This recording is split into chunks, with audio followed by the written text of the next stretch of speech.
ठरलं तर मागच्या आजच्या भागात मधुभाऊंना डिस्चार्ज मिळणार आहे, तेव्हा शेवटपर्यंत नक्की बघा. अर्जुन सायलीला खूप मिस करत असतो आणि तो ठरवतो की आज कुठल्याही परिस्थितीमध्ये मला बायकोला बघायचं आहे.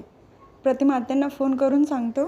तर हॉलमध्ये अस्मिता आणि कल्पना काकू बसलेले असतात स्मितला घेऊन. अश्विन येतो. अस्मिताई, मम्मा तुम्ही अजून जाग्या? तेव्हा कल्पना काकू सांगतात, आता आपला गोलू जागा आहे तेव्हा आम्ही जागे असणारच.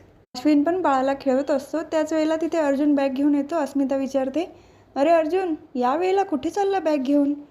तेव्हा अर्जुन सांगतो, उद्या क्लायंटबरोबर मीटिंग आहे ना, म्हणून लॅपटॉप गाडीमध्ये ठेवायला चाललो होतो. तेव्हा अश्विन विचारतो, लॅपटॉप ठीक आहे गाडीमध्ये ठेवत असतील, पण उद्याचा युनिफॉर्म पण वेगळा आहे का? T shirt, night pant. तेव्हा अर्जुनला थोडं लाजल्यासारखं होतं. तर कल्पना काकू विचारतात, अच्छा तुझी उद्याची मीटिंग रविराज किल्लेदारांबरोबर आहे का? अरे तुला जायचं असेल तर जा तू, आम्हाला माहिती आहे सायलीशिवाय तुला करमत नाही.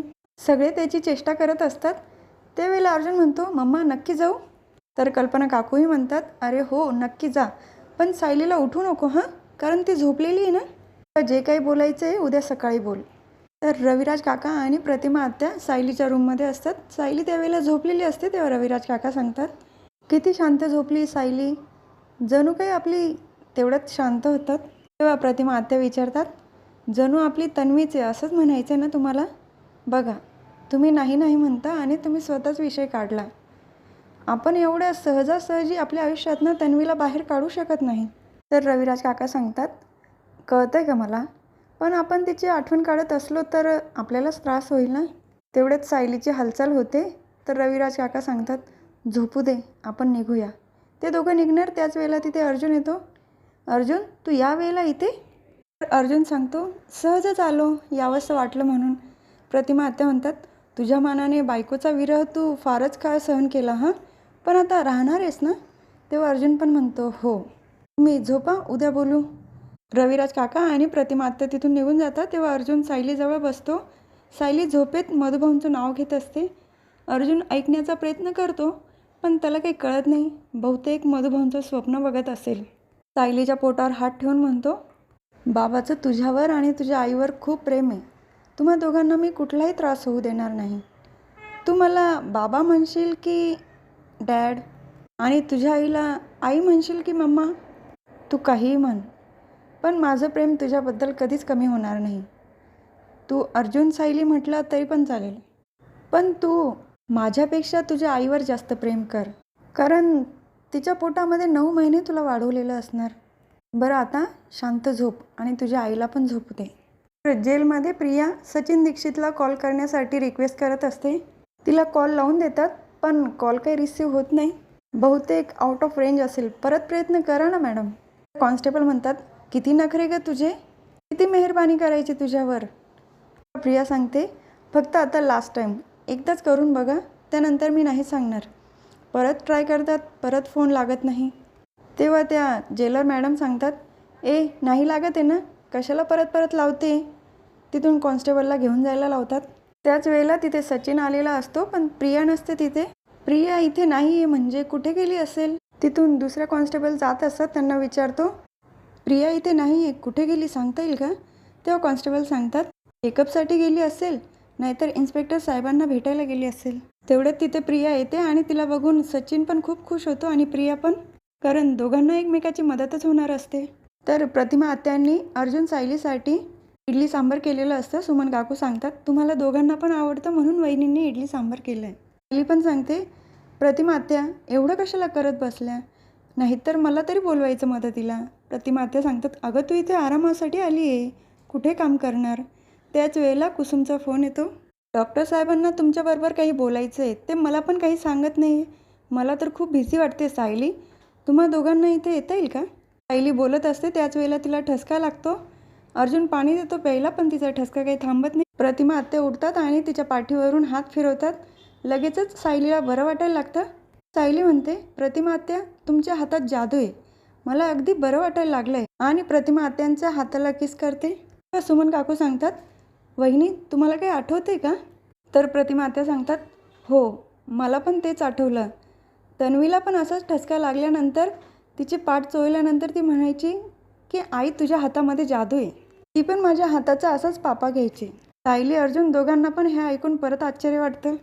त्यानंतर कुसुमचा फोन अर्जुनला येतो आणि दोघं पण हॉस्पिटलला जायला निघतात. तर सचिनने प्रियाला सगळं सांगितलेलं असतं अस्मिताचा आणि त्याचा डिवोर्स झाला. तेव्हा प्रिया म्हणते, तुझा आणि अस्मिताचा डिवोर्स झाला पण बरं झालं, अशी ती मूर्ख मुलगी तुझ्या लायकीची नव्हतीच. तर सचिन म्हणतो, ती मूर्ख नाही आहे, दीड शहाणी आहे. तिने माझ्याकडनं खूप मोठी ॲल्युमिनी मागितली आहे आणि मी स्वतःला विकलं तरी पण मी देऊ शकणार नाही. प्रिया विचारते, एवढी मोठी रक्कम तू कुठून आणणार? तेव्हा सचिन म्हणतो, मला अण्णांकडनंच मदत घ्यावी लागेल, पण त्यांचंही काय चाललं आहे काही कळत नाही. बाबा बनून बसले, पण त्या सुभेदारांना मला बर्बाद करायचं आहे प्रिया. मी त्यांना आता एकही क्षण आनंदात जगू देणार नाही आणि मला माहिती आहे त्यासाठी तूच मला मदत करू शकशील, म्हणून मी तुला इथे भेटायला आलो आहे. तेव्हा प्रियाही सांगते, तू अगदी बरोबर माणसाकडे आला आहे. त्या सुभेदारांनी आपल्या दोघांचं आयुष्य नरक बनवून ठेवलं आहे. त्यांच्यावर असा बॉम्ब फोडायचा ना, अख्खं सुभेदार कुटुंब हल्लं पाहिजे. तर सचिन विचारतो, पण असा बॉम्ब आणायचा कुठून?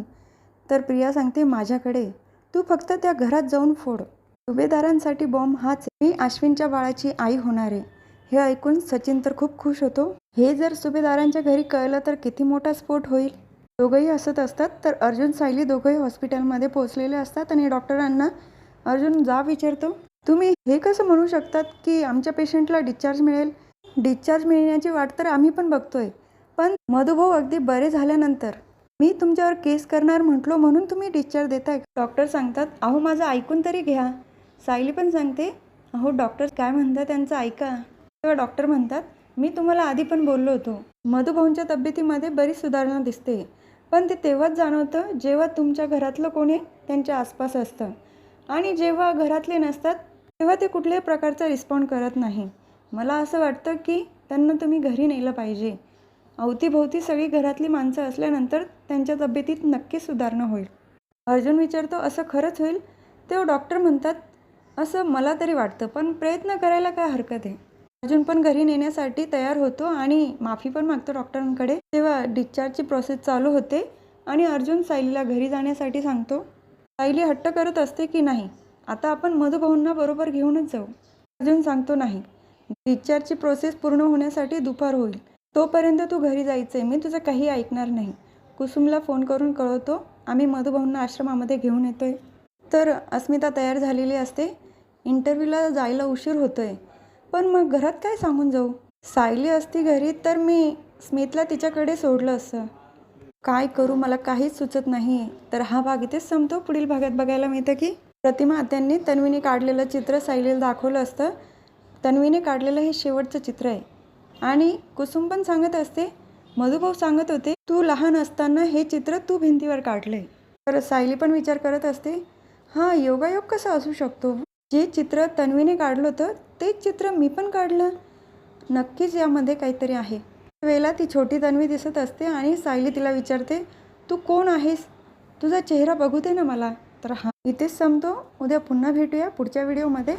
तोपर्यंत माझ्या व्हिडिओला लाईक, शेअर, सबस्क्राईब करा. प्रेक्षकांनो प्लीज बेल आयकॉन दाबायला विसरू नका आणि महत्त्वाचं म्हणजे काळजी घ्या.